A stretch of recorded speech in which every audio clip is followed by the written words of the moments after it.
vocês dois com o lenço. Nós vamos colocar, vamos colocar os lenços de líder dos desbravadores.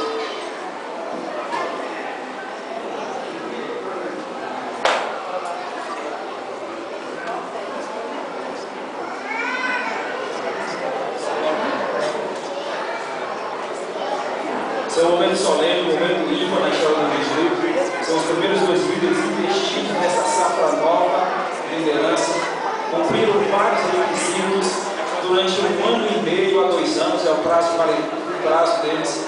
Eles agora estão sendo condecorados nesse texto muito importante, onde essas cores representam as classes: amigo, companheiro, pesquisador, pioneiro, discussionista e guia.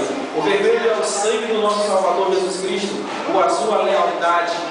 O símbolo atrás do octógono é o nosso departamento no mundo inteiro.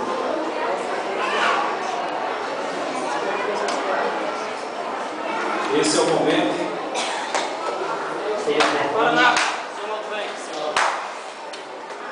Ok? Uma salva de palmas. Ok? Nós temos agora um voto todo especial. Eu quero que você preste atenção nisso.